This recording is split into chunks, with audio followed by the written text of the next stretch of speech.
Je vais vous montrer des exemples de quelques notions de cours de l'analyse combinatoire du module probabilité du semestre 2.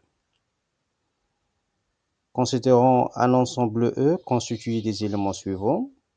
Donc, ce sont 5 formes géométriques, un cylindre, une sphère, une pyramide, un cube et un cône.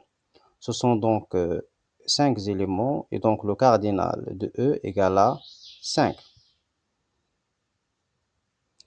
Supposons qu'on voulait mettre une collection de 3 objets parmi ces 5, de 3 formes parmi ces 5, dans un bocal en verre, le cylindre, le cube et la pyramide. Dans ce cas-là, ce sont 3 éléments pris sur les 5 disponibles.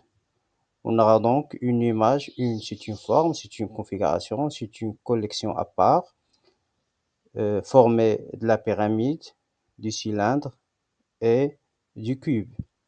Si on change par exemple d'ordre ou de classement ou d'emplacement ou de position des éléments dans le bocal, ça change rien. On garde toujours la même image 1 et ça ne peut changer qu'en changeant d'élément. Par exemple, lorsqu'on remplace le cube par la sphère. Et donc, dans ce cas-là, on aura une image 2. Et donc, l'ordre, est-ce qu'il compte? Est-ce qu'il est important pour notre cas?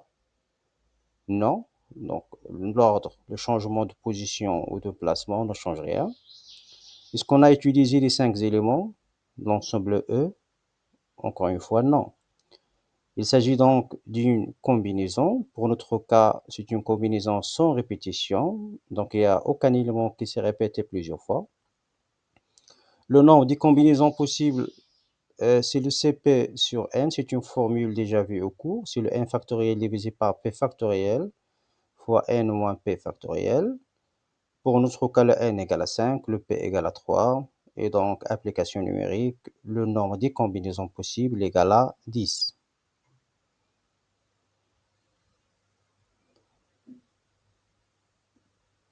Maintenant, on voulait placer, encore une fois, 3 éléments sur les 5, sur une étagère verticale, avec un certain ordre. Par exemple, on place le cube à la première position, ensuite le cylindre à la deuxième, et finalement la sphère à la troisième. Donc il y a un certain ordre, partant du bas vers le haut, la position 1, 2 et 3, qui nous donne une image 1. Lorsqu'on change d'ordre, ça change aussi, et donc on aura une deuxième image 2. Dans ce cas-là, l'ordre, est-ce qu'il compte ou non? Pour notre cas, oui. Est-ce qu'on a utilisé tous les éléments de l'ensemble E, les 5 éléments? Non, ce sont seulement 3 éléments qui ont été pris sur les 5. Et donc, dans ce cas-là, il s'agit d'un arrangement, encore une fois, sans répétition. Le nombre des arrangements, selon la formule déjà vue au cours, c'est le AP de n, c'est le n factoriel divisé par n moins p factoriel. Le n égale à 5 et le p égale à 3. Et donc, le nombre des arrangements possibles, pour notre cas, c'est 60 arrangements. Troisième exemple. Maintenant, sur une étagère horizontale fixée au mur, on voulait mettre les 5 objets, donc les 5 éléments sur cette étagère. Plaçons par exemple au milieu le cylindre, ensuite la sphère, ensuite la pyramide, ensuite le cube et le cône. Il y a un certain ordre qui donne une certaine image, une. Donc il y a un ordre de la gauche vers la droite, de la position 1 à la position 5. Si on change d'ordre maintenant, ça change complètement et donc on aura une image 2. Est-ce que l'ordre est important pour ce cas-là? Oui. Est-ce qu'on a utilisé l'ensemble des éléments de l'ensemble E? Encore oui.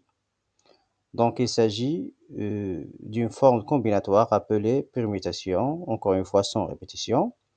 Et donc quel est le nombre de permutations possibles qu'on peut former par ces 5 éléments de l'ensemble E?